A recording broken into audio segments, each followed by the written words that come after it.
3월 마지막 주일입니다. 주 앞에 나와 예배하시는 성도님들, 여러 가지 사정으로 영상을 통해 이 시간 예배하시는 분들, 하나님의 은혜와 평강이 충만하게 임하시기를 바랍니다. 금년도 우리는 모든 일이 다 형통하리로다 하는 주제로 함께 신앙생활하고 있습니다. 특별히 말씀을 따라 하나님과 함께 형통한 삶을 살았던 신앙의 선배들을 돌아보고 있습니다. 아브라함, 이삭, 야곱, 요셉. 우리는 지난주에 요셉이 애굽 왕 바로의 친위대장 보디발의 집에서 종으로 팔려갔으나 정살이 했으나 하나님과 함께함으로 형통했던 삶을 돌아보았습니다. 오늘은 요셉의 삶이 담장을 넘은 무성한 가지 같다는 축복의 말씀을 통해 그의 형통한 삶을 좀 더 살펴보며 함께 은혜를 나누고자 합니다. 오늘 우리가 읽은 본문이 섞여 있는 창세기 49장은 야곱이 죽으면서 자기 12아들들 하나하나 이름을 부르면서 그들을 위해서 축복 기도해주고 있는 내용입니다. 예언적인 성격을 가지고 있습니다. 우리가 읽은 본문은 그 중에 11번째 아들인 요셉을 위한 축복의 기도입니다. 요셉은 돌아보면 믿음과 소망과 사랑이 조화된 아름다운 인물이라고 여겨집니다. 담장을 넘은 무성한 가지라고 하는 축복을 받고 있습니다. 무슨 뜻입니까? 어떻게 그는 담장을 넘는 무성한 가지가 될 수 있었습니까? 첫째로 요셉의 담장을 넘는 무성한 가지라고 소개되고 있습니다. 22절 말씀입니다. 요셉은 무성한 가지 곧 샘 곁에 무성한 가지라 그 가지가 담을 넘었도다. 요셉은 야곱의 12아들 중에 라헬이 낳은 아들로서 11번째 아들입니다.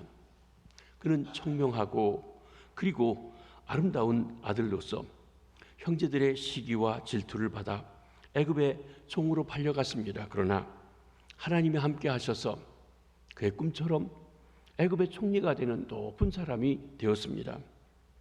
애굽의 총리가 된 요셉은 부모 형제에게 피난처를 제공하게 되었습니다. 애굽 주변의 나라들이 기근과 굶주림의 문제를 해결해 주게 되었습니다. 이스라엘이 큰 민족이 될 수 있도록 430년 거할 터전을 마련하게 되었습니다. 요셉의 초청으로 야곱의 자손들이 애굽에 내려갈 때 70명이었는데 그들이 430년 후에 모세의 인도함을 따라 애굽에 나올 때 장정만 60만이었고 그리고 남녀노소 200만 되는 큰 민족으로 되어져 나오게 되었는데 그 삶의 기틀을 요셉이 만들었던 것입니다. 후에 이스라엘의 12지파 중에 큰 영향력이 있는 지파가 되었습니다. 요셉의 두 아들이었던 므낫세와 에브라임은 야곱의 양자가 됩니다. 즉 손주를 아들로 해서 12지파로 합니다. 요셉 지파는 두 아들이 해서 두 몫을 받는 장자의 명분을 얻게 되는, 실리를 얻게 되는 그런 위치에 있게 되는 축복을 받게 된 것입니다. 아버지 야곱이 한 사람 한 사람을 위해서 예언적인 축복 기도를 하는 중에 요셉을 향하여서 무성한 가지라고 얘기했습니다. 여기 무성한 가지라는 말은 열매가 가득한 포도나무라고 하는 뜻입니다. 아무 나무가 아니고 포도나무입니다. 포도나무는 열매를 위한 나무입니다. 열매가 없으면 아무 쓸모 없습니다. 포도나무는 관상용으로 키우지도 않고 또는 어떤 제목을 위해 쓰지도 않습니다. 땔감으로도 별로 부족합니다. 그저 열매입니다. 열매가 가득한 포도나무는 포도나무로서의 본분을 다하고 있는 것입니다. 이는 성숙한 신앙인의 모습을 우리에게 말씀해 주고 있습니다. 우리가 예배를 시작하면서 불렀던 야곱의 축복이라고 하는 복음성이 있습니다. 사실은 야곱이 아들을 축복한 축복이라는 말이기도 하지만 이 요셉에 대한 노래이죠. 그 중에 하나님의 귀한 축복이 삶에 가득히 넘쳐날 거야 하는 구절이 있습니다. 축복이 가득한 삶, 25절에 풍요로운 농업에서 이렇게 소개합니다. 위로 하늘의 복은 하늘의 비를 말씀하고 있습니다. 우리 농업을 하는 우리 사람들에게 있어서는 이 때 맞춰서 비가 온다는 게 얼마나 중요한지 모릅니다. 지난 겨울에 비가 오랫동안 가물었습니다. 겨울엔 농사 짓지 않는데도 비가 오지 않으니까 상당히 초조하고 힘들고 어려운 일들이 많이 있었습니다. 그런데 하나님께서 하늘의 비를 때맞춰 내려주시는 축복을 말합니다. 또 아래로 깊은 샘의 복이라고 했습니다. 여러분, 샘 곁에 사람들이 모입니다. 샘, 축복의 샘입니다. 샘이 터져야 삶의 원천이 되는 그 속에 살아갑니다. 솟아나는 샘물, 원천의 복을 말씀하고 있는 것입니다. 그것을 얻게 될 것이라고 했어요. 또 젖먹이의 복과 태의 복을 말하는데 자녀 선선들이 잘 되어지는 축복에 대해서 말씀합니다. 사실 우리가 나만 잘 먹고 잘 살다 가는 것은 별 의미가 없죠. 나의 자녀들이 대를 이어서 하나님 앞에 바로 살아간다는 것이 얼마나 귀한 축복인지요. 26절에 보면 내 아버지의 축복이 내 선조의 축복보다 나아서 그랬습니다. 야곱은 자기 아버지 이삭이 야곱을 축복해 주었습니다. 큰 축복을 주었죠. 그리고 우리가 야곱이 하나님 앞에 큰 축복을 받아 살았던 것을 압니다. 그게 선조의 축복입니다. 그런데 내 아버지, 즉 야곱이 요셉을 축복하는 축복은 내가 아버지 이삭에게 받은 축복보다 더 큰 축복이라고 이야기하는 것입니다. 훨씬 풍성한 축복이라는 것입니다. 그것을 그에게 말해주고 있습니다. 여러분, 포도나무 하면 우리는 신약성경 요한복음 15장 5절 말씀을 기억하게 됩니다. 한번 보시겠습니다. 나는 포도나무요 너희는 가지라. 그가 내 안에 내가 그 안에 거하면 사람이 열매를 많이 맺나니 나를 떠나서는 너희가 아무것도 할 수 없음이라. 예수님은 자신을 포도나무라고 했습니다. 포도나무는 이스라엘을 상징합니다. 이사야에서 보면 하나님이 포도원을 가꾸셨다고 말씀하십니다. 그리고 우리는 나무에 붙어있는 가지와 같습니다. 가지가 줄기에 붙어있어야 열매를 맺습니다. 단순히 붙어만 있으면 안 됩니다. 생명의 교제를 오가야 됩니다. 뿌리부터 올라오는 진액을 해로부터 받는 광합성의 그 관계를 서로 오갈 때입니다. 교회만 다닌다고 해서 예수 믿는 것은 아닙니다. 교회에 붙어 있는 것 같아도 생명이 없어서 메마른 가지도 있습니다. 주님과의 생명의 관계가 오갈 때 생명이 있게 되며 주님의 생명의 교제를 가질 때 예수님의 성품 열매를 닮아 하나님께 영광을 돌리게 됩니다. 포도원에만 있는 것이 아니고 이 줄기가 담을 넘어갔다고 했어요. 포도원에 담을 쳐놓습니다. 이건 주인의 것입니다. 그런데 이게 담이 넘어서 밖으로 나가게 되면 지나가는 행인들도 나그네들도 그 포도나무 열매를 따먹을 수 있다는 것입니다. 요셉은 가족에게만 보금자리가 되고 혜택이 된 것이 아닙니다. 애굽 사람들에게 나아가서는 그 주변 나라 사람들에게 기근과 어려울 때 먹고 살아가고 풍성한 삶으로 영향을 주었던 그 일을 말씀합니다. 성도는 담장 놓는 무성한 가지여야 합니다. 나만 잘 먹고 잘 사는 것이 아니라 나 때문에 하나님의 복이 흘러넘치는 것입니다. 교회는 복의 통로가 되어야 됩니다. 우리 교회가 잘 되고 우리 교회가 풍요로워야 되지만 그 일이 거기서 그치는 것이 아니라 우리 교회 때문에 김해에 있는 사람들, 다른 교회에게 복이 되어야 합니다. 또 이 경남에 있는 사람, 아니 더 나아가서는 세계 곳곳에 있는 사람들에게도 이 복이 흘러넘치는 담장을 넘는 가지가 되라고 말씀하십니다. 하나님이 주신 복, 하나님이 주신 열매를 세상 많은 사람들에게 무한정 주는 자, 담장을 넘는 가지라고 그랬습니다. 복의 통로입니다. 나 때문에 복 받는 사람이 많아야 한다고 하는 것입니다. 담을 넘는 가지, 한계를 넘는 복의 통로라고 한 말씀인 것입니다. 담이 무엇입니까? 담은 한계점입니다. 제한된 것입니다. 여러분의 집에 담을 쌓아놨습니다. 여기까지가 내 땅이다 하는 것이죠. 거기가 우리 한계입니다. 그러니까 담이라고 하는 것은 어떤 내 범위가 넘치는 한계인데 담을 넘어갔다고 얘기했어요. 한계를 넘는 축복을 말씀하십니다. 요셉이 애굽에서 형제들과 부모를 구원했습니다. 귀근 중에 있는 가족들에게 피난처를 제공했습니다. 그 형제들은 그를 시기하고 미워하고 질투해서 팔았지만 하나님께서 그와 함께 하셔서 애굽의 총리가 되게 하시고 기근 중에 그들을 구원하는 그 역할을 담당하게 하신 것입니다. 나아가서 430년 후에, 물론 이 430년은 요셉도 몰랐고 아무도 모르는 하나님의 시간이었습니다.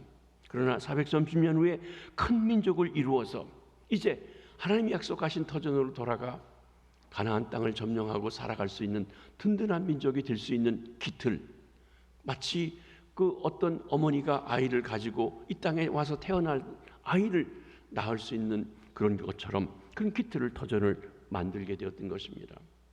담장을 넘었다는 말은 한계를 벗어났다는 말입니다. 애굽의 극심한 기근 문제를 해결했습니다. 요셉을 통해서 애굽 사람들이 복을 받게 되었습니다. 무성한 가지는 많은 열매를 맺고 그늘이 되는 가지이기도 합니다. 요셉 때문에 애굽의 주련 나라들까지도 기근의 굶주림에서 해결받는 놀라운 역사가 있게 되었습니다. 사랑하는 성도 여러분, 저와 여러분 때문에, 우리 교회 때문에, 우리 나라 때문에 주변에 있는 사람들이 복을 받는, 풍성해지는 아름다운 담장을 넘는 가지들 되시길 주의 이름으로 축복합니다. 두 번째로는 고난 속에 피어난 결실입니다. 23절과 24절입니다. 활 쏘는 자가 그를 학대하며 적개심을 가지고 그를 쏘았으나 요셉의 활은 도리어 굳세며 그의 팔은 힘이 있으니 이는 야곱의 전능자 이스라엘의 반석인 목자의 손을 힘입음이라. 요셉이 이렇게 풍성한, 형통한, 무성한 가지가 되는 데는 그냥 순탄한 길로 쉽게 된 것이 결코 아닙니다.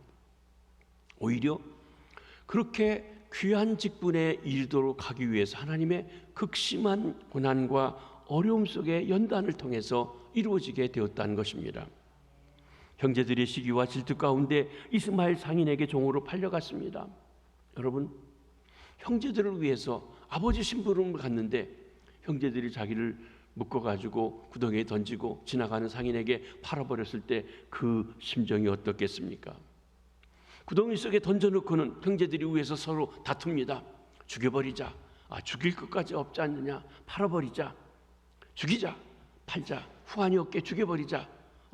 뭐 그럴 거 있냐고. 우리는 돈 받고 저거 팔으면 지가 어떻게 되든지 그건 우리가 모르고, 이런 이야기를 듣는 형제들의 시련이 있었습니다. 그것도 한 피를 나눈 형제들이 하는 소리를 듣는 그 아픔이 어떻겠습니까?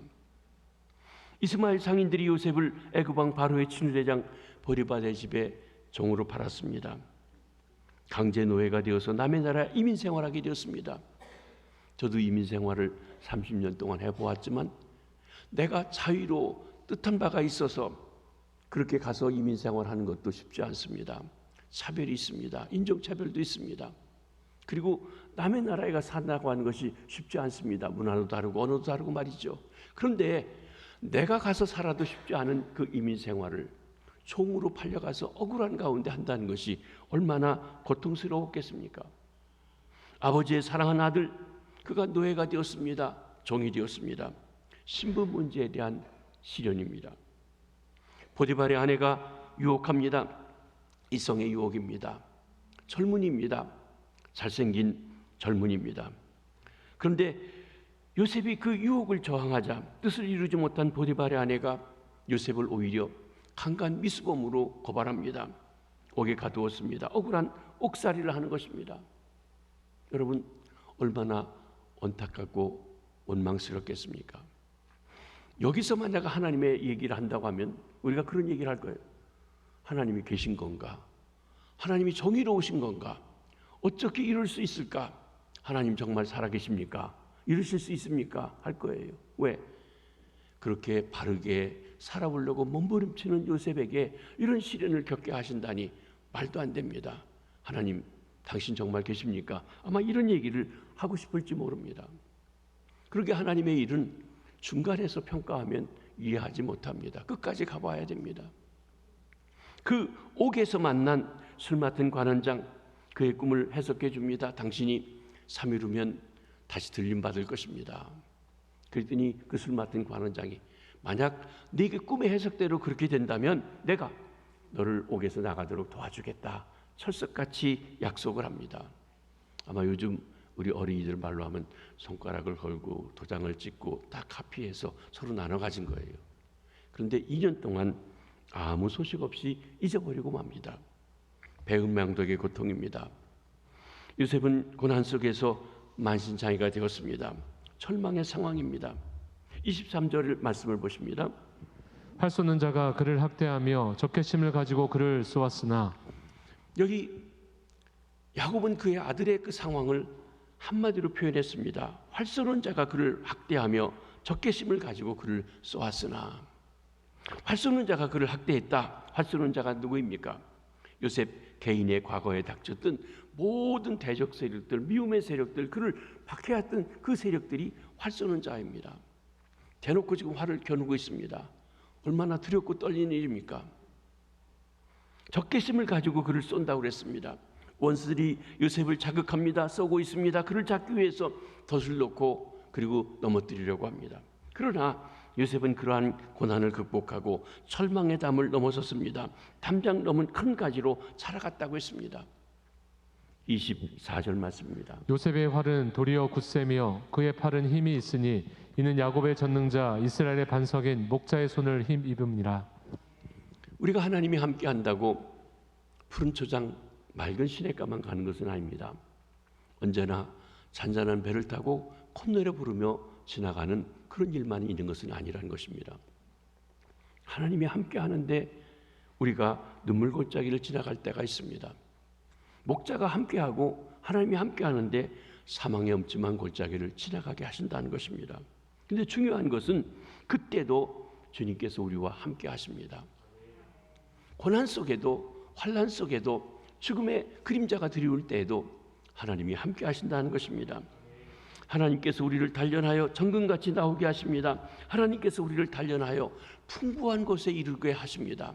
아니, 풍부한 곳에 이르게 하시기 위해서 어려움을 겪게 하십니다. 정금같이 나오게 하기 위해서 그냥 지나가지 않고 우리를 단련하시는 것입니다. 사랑하는 성도 여러분, 고난과 어려움 속에 계십니까? 그 속에 주님이 함께 하심을 믿으시며 그를 통하여 정금같이 되시고 풍부한 곳에 이르는 귀한 하나님의 계획이 있으심을 믿고 신뢰하며 따라가시기를 바랍니다. 세 번째, 요셉이 담장을 넘는 무성한 가지로 그렇게 자랄 수 있었던 비결은 무엇입니까? 한마디로 말해서 샘 곁에 심겨졌기 때문이라고 했습니다. 22절 중반절에 샘 곁에 무성한 가지라고 얘기했습니다. 샘 곁에 심겨졌다. 물가에 심겨졌어요.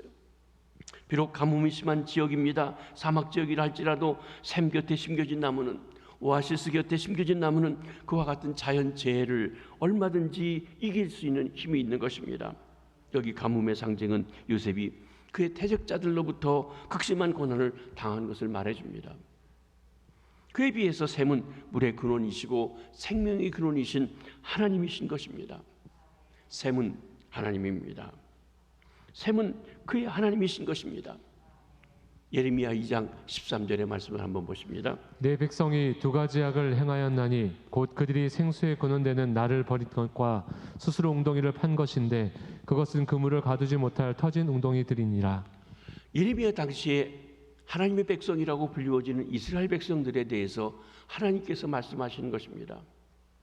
너희들이 하나님의 백성이라고 하고 너희들이 하나님을 믿기 때문에 바벨론 군대가 쳐들어와도 안전하다고 하고 성전이 우리한테 있으니 우리를 보호해 줄 것이라고 하는데 너희들은 두 가지 큰 죄를 짓고 있다. 하나는 생수의 근원인 나를 버린 것이다. 하나님을 떠났다는 거예요. 하나님의 백성이라고 하고 하나님을 예배하고 하나님의 성전에 가서 제물을 드린다고 하고 있는데 하나님은 너희는 나를 떠났다. 나를 버렸다 얘기하십니다. 무서운 말씀이죠. 그리고 스스로 자기 좋은 웅덩이를 파고 있다. 자기 만족하는 웅덩이를 파고 있다. 근데 웅덩이가 밑이 막혀 있어야 물을 넣든지 뭘 넣든지 채울 수 있는데 밑이 빠져 있는 거예요. 그러니까 물을 담을 수 없는 웅덩이를 파고 있다. 이것이 바로 예레미야 당시에 이스라엘 백성들, 하나님 백성들의 모습입니다. 여기 한 가지 중요한 말씀은 바로 이 샘, 생수의 근원, 하나님이시라는 것입니다. 하나님 곁에 심겨졌다. 하나님과 바른 교제에 있는 것이죠. 여러분, 우리 하나님이 삼위일체 하나님이신데 성자 예수 그리스도도 자신을 샘이라고 말씀하십니다. 요한복음 4장 14절입니다. 내가 주는 물을 마시는 자는 영원히 목마르지 아니하리니 내가 주는 물은 그 속에서 영생하도록 솟아나는 샘물이 되리라. 우리가 한 것처럼 사마리아 여인에게 예수님께서 찾아가셔서 대낮에 물을 달라고 하실 때 그 여인이 유대인 남자가 사마리아 여자인 나에게 어떻게 물을 달라고 하냐고 핀잔하면서 할 때 주께서 네가 너에게 물 달라고 하는 사람이 누구인 줄 알았더라면 속에서 솟아나는 생수를 달라고 했을 것이다. 내가 주는 물을 마시는 자는 영원히 목마르지 아니하고 내가 주는 물은 그 속에서 영생하도록 솟아나는 샘물이다. 인생이 메마른 삶을 살아갈 때 그를 촉촉이 적셔주시고 삶의 풍성함을 주시는 생명의 원천이 바로 우리 주님이라고 하는 것입니다. 또 나가서 샘은 성령님이십니다. 요한복음 7장 말씀입니다. 누구든지 목마르거든 내게로 와서 마시라.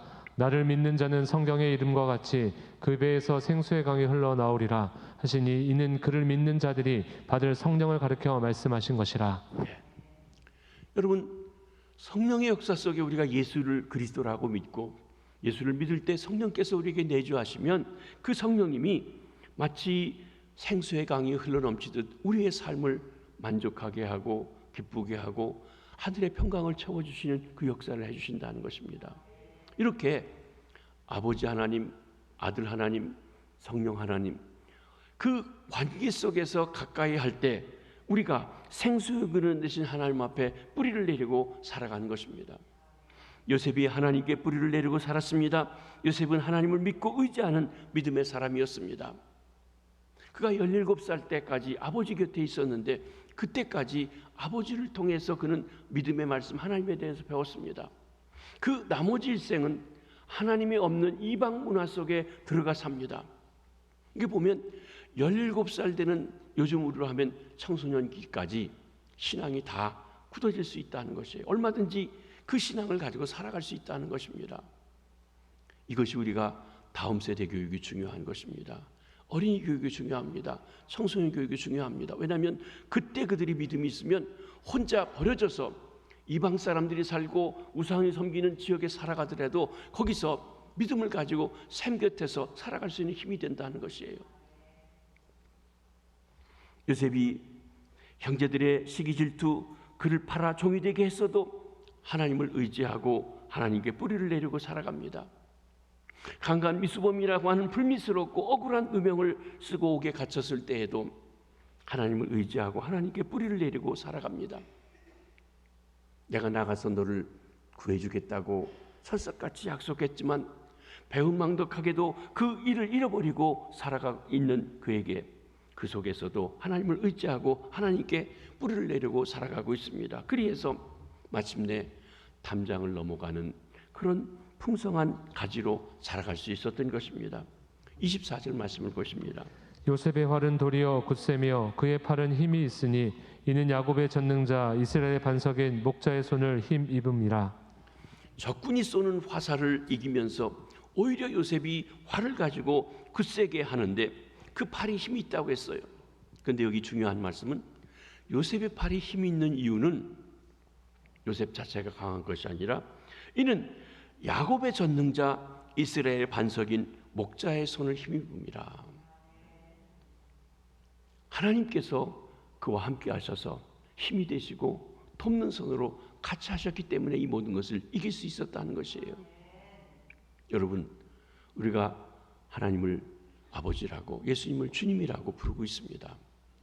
정말 그러신가요? 이름만 그러신 건 아니지요. 샘 곁에 뿌리를 내리고 있으십니까? 사실은 메마른 곳에 있으면서 그런 것으로 여기고 있지 않습니까?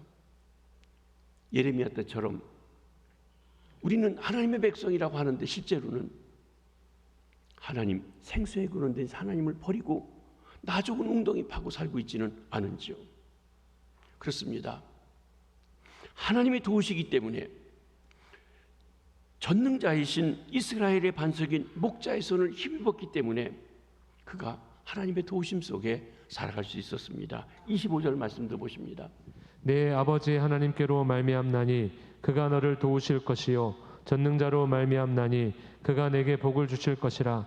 위로 하늘의 복과 아래로 깊은 샘의 복과 젖먹이는 복과 태의 복이로다. 이따가 우리가 또 찬송 부를 텐데 야곱의 축복의 그 복음성에 보면 너는 어떤 시련이 와도 이겨낼 강한 팔이 있어. 자기 팔이 자기 믿음이 아니에요. 하나님과 같이 하면 하나님께서 이겨내갈 수 있는 지혜를 주시고 힘을 주시고 그리고 역사해 주신다는 것을 말씀합니다. 형제들의 시기 질투로 웅덩이에 던져져 죽음의 위기에 처해져 있을 때 하나님이 도와주셨어요. 사실 그들은 죽이려고 했는데 그때 유다의 마음에 하나님 역사하셔서 죽이면 무슨 소용이 있냐. 팔면 우린 돈 챙겨서 좋고 그는 우리가 죽이지 않아서 좋고 그가 어떻게 되든지 알아서 할 일이고 하고서는 살려주자고 합니다. 그 꾀 때문에 요셉이 살게 됐어요. 사실 요셉 예수님의 모형인데 예수님을 판 사람의 이름도 유다예요. 구약에 쓰든지 신약에 쓰든지 판 사람. 보디발의 아내가 유혹할 때 하나님께 범죄할 수 없다고 피했습니다. 하나님이 도와주셔서 누명을 쓰고 강간미수범이라는 누명을 쓰고 옥에 갇히게 되었습니다. 그렇지만 하나님이 앞에 요셉이 범죄하지 않도록 지켜주시고 보호해 주셨어요. 때로는 억울한 누명을 쓰는 것보다 더 중요한 것은 하나님 앞에 정결한 것입니다. 하나님이 알아주시면 억울해도 감당할 수 있다는 것입니다. 옥에 갇혔습니다. 암담했습니다. 그러나 하나님이 도와주셔서 술 맡은 거 하는 장, 땅 맡은 거 하는 장을 그곳에 보내주시고 그들이 꿈꾸게 하시고 그 꿈을 해석하게 하십니다. 이것이 훗날 하나님이 바로에게 꿈을 주시고 그 일을 진행하실 때 바로와 만날 수 있는 연결고리가 되게 하시고 도움의 고리가 되게 하십니다. 바로 비록 2년 동안 무심한 시간을 지냅니다. 그러나 그 사람이 은인이 되어서 연결고리가 되어서 앞으로의 사역, 총리의 사역을 얻게 하신 것입니다. 여러분, 믿음의 눈이 없이 본다고 하면 우연의 연속입니다. 그러나 아닙니다. 하나님의 도우심입니다. 목자의 손이 함께 해주신 것입니다. 하나님이 고비고비마다 지켜주셨습니다. 하나님이 도우셨기 때문에 담장을 넘는 무성한 가지가 될 수 있도록 역사해 주신 것입니다. 우리도 그 하나님의 도우심의 손길이 함께하기 때문에 수많은 위기 속에서도 생명을 부재하고 나아갈 수 있습니다. 나아가서 담장을 넘는 무성한 가지가 될 수 있는 것입니다. 요셉은 믿음의 사람이었습니다. 하나님에 대한 철저한 믿음, 신뢰를 가지고 살았습니다. 사랑하는 성도 여러분, 샘 곁에 심겨진 나무, 하나님에 대한 신뢰, 말씀에 대한 신뢰 속에 날마다 어떤 일을 당하든지 주님을 의지하고 승리하는 주의 백성들 되시길 바랍니다. 나아가 이 샘은 그의 꿈입니다. 요셉은 샘 곁에 세워졌습니다. 그 샘이 소망입니다. 꿈입니다. 요셉은 꿈의 사람입니다. 그 꿈이 그로 하여금 담장을 넘는 무성한 가지로 되게 해주었습니다. 그의 꿈은 그 스스로 가진 신념이나 확고한 신념이나 바람이 아니었습니다. 하나님께서 그에게 주신 비전이었습니다. 그를 어떻게 쓰시겠다고 하는 하나님의 그에 대한 계획을 보여주신 것입니다. 하나님이 주신 두 가지 꿈이 있었습니다. 첫 번째 꿈 37장 7절 말씀을 보십니다. 우리가 밭에서 곡식단을 묶더니 네 단은 일어서고 당신들의 단은 네 단을 둘러서서 절하더이다. 밭에서 일을 하는데 11단이 자기 단한테 절하더라는 거예요. 형제들이 절하는 꿈입니다. 높은 사람이 된다는 거죠. 근데 요셉이 17살이니까 아직 어리고 그리고 형제들이니까 아마 믿고 편안하게 쉽게 얘기했습니다. 그런데 이에 대한 반응은 어땠습니까? 37장 8절 말씀입니다. 내가 참으로 우리의 왕이 되겠느냐? 참으로 우리를 다스리게 되겠느냐? 네. 형제들은 싫었죠. 11번째 저 밑에 조그만 동생이 형들이 나한테 절하대요 하니까 그것을 좋게 받아들이지 않았습니다. 여러분, 나이만 많다고 높은 사람이 된 것은 아닙니다. 귀하게 쓰임받는 것은 아닙니다. 연조가 길다고만 쓰인 것은 아니라는 거예요. 생각보다 저 밑에 동생이 더 훌륭하게 쓰임받을 수 있는데 그것을 우리는 어떤 사람의 생각으로 받아들이지 못하고 있는 모습이죠. 또 꿈을 꿉니다. 37장 9절 말씀입니다. 내가 또 꿈을 꾼즉 해와 달과 열한 별이 내게 절하더이다. 이번에 꿈은 11별만 아니라 해, 달, 별도 그에게 절합니다. 해와 달, 11별이 형제라고 하면 해와 달은 누구입니까? 아버지, 어머니죠. 아니, 아버지, 엄마도 자기에게 절한다. 얼마나 대단한 사람이 되길래 부모도 그에게 절하는 사람이 될까? 이때 야곱이 그 꿈에 대해서 꾸짖듯 야단치듯 이렇게 말합니다. 10절 말씀입니다. 내가 꾼 꿈이 무엇이냐? 나와 내 어머니와 내 형들이 참으로 가서 땅에 엎드려 내게 절하겠느냐? 여기 중요한 게 있습니다. 요셉이 자기 스스로 그렇게 되고 싶다고 한 자기 계획이 아니라는 것이에요. 하나님께서 주신 꿈입니다. 하나님께서 그를 통해서 이루려고 하는 일이 얼마나 크고 위대한지 부모까지도 자기에게 절할 만큼 높은 사람이 된다는 꿈인 것입니다. 이 꿈이 어떤 고난과 역경에서도 좌절하지 않고 버릴 수 없는 힘이 되었다는 것입니다. 이 꿈을 이룰 때까지 내가 버림받지 않는다. 하나님이 함께한다. 이 꿈을 이루실 것이라고 하는 소망을 가질 수 있었던 것입니다.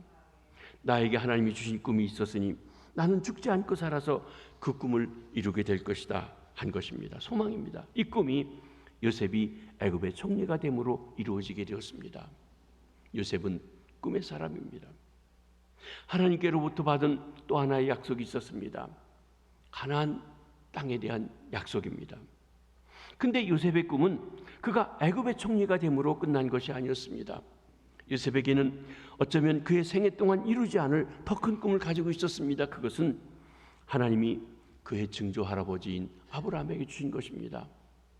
아브라함이 갈대우를 떠나서 가나안 땅에 갈 때 내가 이 땅을 너와 내 후손들에게 주겠다고 약속하신 그 땅입니다. 그 약속이 할아버지 이삭을 통해서 아버지 야곱을 통해서 주었고 아마 그 가문에서 아버지 야곱이 자기들이 하는 이야기를 그는 들었습니다.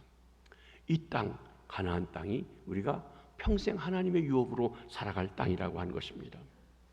가나안 땅, 프라미스드 랜드에 대한 약속된 땅에 대한 꿈입니다. 사랑하는 성도 여러분, 우리는 이 땅에서만 잘 사는 걸 생각하고 그냥 때가 되면 우리가 하늘나라 간다 그러고 마실 것 같아요. 그런데 사실은 하늘나라에 대한 꿈을 좀 더 깊이 가지셔야 돼요. 저한테는 미국에 돌아간다고 하는 꿈이 있습니다. 미국 우리 집이 있습니다. 여기 한국 집보다 좋습니다. 넓습니다. 엘리베이터도 우리 2층인데도 4층 건물인데도 다 있습니다. 빨리 가고 싶어요. 네, 기대가 돼요. 미국에 갈 것이 있기 때문에 미국하고 한국하고 전기가 맞지 않아서 예를 들면 어떤 전자제품 필요해도 절제합니다. 못 삽니다. 나중에 미국 가면 저거 사면 좋겠다 이런 생각을 합니다. 네. 그렇습니다. 아마 여러분들은 이해가 안 되실지 몰라요. 왜냐 안 가보셨으니까. 근데 저한테는 살다 왔는데 거기가 더 좋아요. 왜 거기가 더 좋냐 몰라요. 아마 젊었을 때 30년을 살아서 그런지 그렇습니다. 편한지. 예. 그리고 집도 넓고 좋고 기대가 있어요. 간다 하는 것에. 여러분 그런데 우리가 어디서 살든지 사실은 8, 90년 사는 것은 끝입니다. 그 다음에는요 영원한 집을 우리가 소망해야 합니다. 대대로 갖는 것이에요. 우리는 이 하나님 나라에 대한 약속을 창세기 50장 24절을 통해서 볼 수 있습니다. 그 요셉이 17살에 팔려와서 그리고 13년 후에 애굽의 총리가 되고 가족들을 불러오고 그리고 가족들에게 삶의 기반을 주었지만 역시 그도 때가 되면 죽습니다. 110세에 죽었습니다. 그러니까 약 거의 90년 이상을 애굽 땅에서 살면서 풍요롭게 여유있게 살았지만 그가 이 땅에 영원히 살 것을 생각하지 않았습니다. 한번 거기 있는 말씀을 한번 보십니다. 나는 죽을 것이나 하나님이 당신들을 돌보시고 당신들을 이 땅에서 인도하여 내사 아브라함과 이삭과 야곱에게 맹세하신 땅에 이르게 하시리라. 제가 요즘에 우리 교인들 장례식을 할 때 이 말씀은 위로의 말씀으로, 때로는 발인 예배 때도 말씀드리는 그런 말씀이기도 합니다. 나는 죽을 것이나, 여러분 죽지 않을 분 있으십니까? 죽어요. 다. 단지 그 기간이 언제인지 차이지만 다 죽을 것입니다. 그러나 나를 이 땅에 보내신 하나님, 그 하나님이 당신들을 돌봐주시고 후손들을 돌봐주시고 형제들을 돌봐주시고 당신들을 이 땅에서 인도하여 애굽이 여러분의 삶에 평생 살 것이 아니다. 언젠가는 반드시 이 땅을 떠나서 아브라함에게 약속한 땅, 이삭에게 약속한 땅, 야곱에게 약속한 땅, 그 맹세하신 가나안 땅에 이르게 하실 것이다. 그것입니다. 여러분이 이 땅에 계속 살 것이 아닌가, 언젠가 하나님 안에서, 예수 그리스도 안에서 우리에게 약속하신 그 하늘나라로 옮겨주실 날이 온다는 것입니다. 그러면서 요셉은 그 하나님의 약속의 말씀에 소망을 가지고 이렇게 부탁합니다. 뭐라고 부탁하는지 25절입니다. 하나님이 반드시 당신들을 돌보시리니 당신들은 여기서 내 해골을 메고 올라가겠다 하라. 요셉은 애굽에서 총리를 지냈습니다. 대단한 부귀영화죠. 애굽 사람들이 그를 알고 있습니다. 박수를 칩니다. 여러분, 그 땅에 묻히고 싶고 영화를 누리고 싶었을지 모릅니다. 그런데 그렇지 않았습니다. 그는 임시적으로 여기 살아가는 것이라는 거예요. 천년만년 사는 게 아니라는 것입니다. 그 민족이 살아가는 것, 애굽에 살 수 있는 기간이 정해져 있는데 그건 알지 못하지만 역사 속에서 보면 430년이라는 시간입니다. 하나님이 정하신 시간입니다. 때가 되면 하나님이 약속하신 그 땅으로, 가나안 땅으로 나가게 될 것입니다. 요셉, 자기 생전에는 이것이 이루어지지 않는다는 걸 알았습니다. 그렇지만 반드시 그때가 온다는 걸 알았습니다. 그때 자기 뼈가, 자기 해골이 동족이 없는 이 애굽 땅, 하나님이 없는 땅에 혼자 묻혀져 있는 것 원치 않았습니다. 오히려 하나님이 약속한 땅, 자기는 17살 쫓겨와서 긴 시간 남의 땅에 살았지만 고국 땅에 가서, 아니 하나님이 약속한 그 땅에 가서 거기에 묻히고 싶었던 것입니다. 그래서 뭐라고 합니까? 내 해골을 메고 올라가 달라 부탁하고 맹세시켰습니다. 손가락 걸고 도장 찍고 이렇게 카피해서 나눠 가졌습니다. 여러분, 성경을 유심히 보시면 출애굽할 때, 출애굽기에 모세가 요셉의 해골을 가지고 나갔다는 얘기가 나옵니다. 여호수아서에 보면 여호수아가 이 요셉의 해골을 묻어드리는 장면이 나옵니다. 그리고 그것이 요셉의 후손인 에브라임 지파의 땅이 된다고 하는 이야기가 나오고 있는 것을 봅니다. 약속을 서로 지킨 겁니다.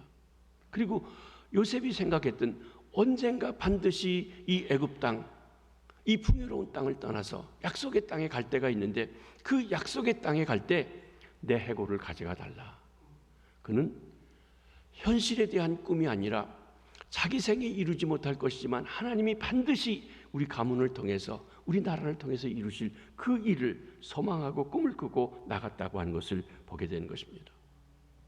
이렇게 볼 때 요셉은 하나님의 더 큰 약속, 언약의 땅을 바라보고 살았습니다. 요셉은 그의 생애에 이루어질 꿈에만 머무르지 않았습니다. 어쩌면 그의 생애에는 이루지 않을 더 큰 꿈, 하나님의 약속, 하나님의 원대한 계획에 뿌리를 내리고 살았습니다. 요셉은 꿈의 사람입니다. 그 꿈에 뿌리를 내리고 살았던 것입니다. 그래서 요셉이 무성한 가지, 곧 샘 곁에 무성한 가지로 번창할 수 있었던 것입니다. 사랑하는 성도 여러분, 어떠한 꿈이 여러분에게 있으십니까?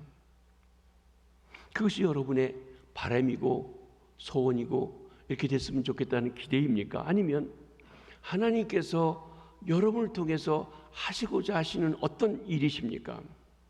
여러분의 생애에는 이루어지지 않을 더 큰 꿈은 무엇입니까? 여러분이 이 교회에서 살아가면서 내가 언젠가는 떠나갈 텐데 내가 떠나간 후에 이 교회가 어떻게 되었으면 좋겠다고 하는 더 큰 꿈은 무엇입니까? 이 땅이 아니라 하나님 나라의 진정한 소망을 두고 뿌리를 내리고 살아가고 계신지요? 요셉은 하나님을 믿고 의지할 뿐만 아니라 하나님이 주신 약속에 뿌리를 내리고 살아갔습니다. 그의 손으로 그를 손으로 팔아버렸던 형제들도 그렇기 때문에 진정 용서할 수 있는 사랑의 사람이 되었습니다. 왜냐하면 하나님의 역사 속에서 그 모든 일을 볼 때 형제들이 파온 것은 인간적인 미움이었지만 하나님의 원대한 계획이 팔려가도록 했다고 하는 것을 이해할 때는 당신들 덕분에 내가 오히려 먼저 가서 이 꿈을 이룰 수 있게 됐다고 고백할 수 있었기에 원수 갚으려고 하지 않았다는 것입니다. 하나님의 약속의 말씀이 우리의 샘이 됩니다.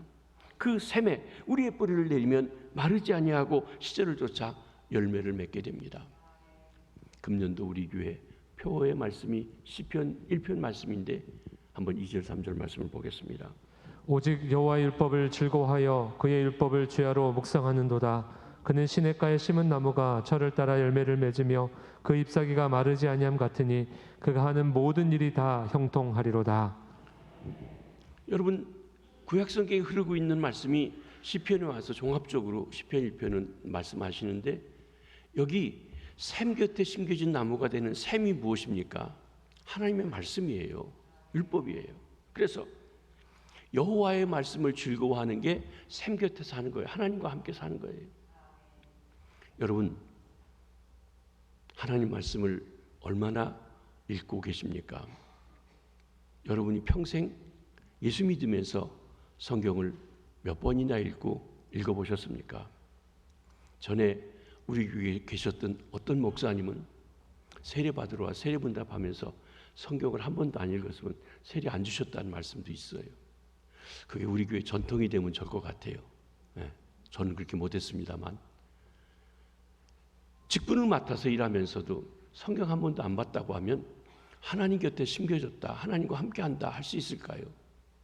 그 말씀을 주야로 묵상하는 자라고 했습니다. 그가 시냇가에 심은 샘 곁에 심겨진 나무가 되어서 풍성하고 날마다 열매를 맺고 모든 일이 형통할 수 있게 된다고 말씀하신 것입니다.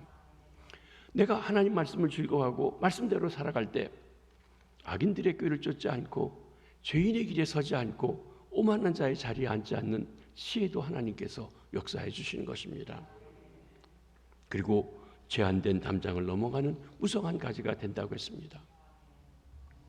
내 삶에 열매가 가득하고 나를 통해 형제와 내 이웃이 그 열매를, 그 축복을 나누게 됩니다. 우리 교회가 우리 교회만 잘 되는 것이 아니라 어려운 이웃들에게 하나님이 주신 것을 나누고 그 축복을 함께 나누고 그들이 열매를 따는 그런 교회로, 탐정 넘는 교회로 번창해 가기를 원합니다. 이 축복이 저와 여러분, 우리 김혜재 교회 함께 하시기를 주의 이름으로 축복합니다. 기도하시겠습니다.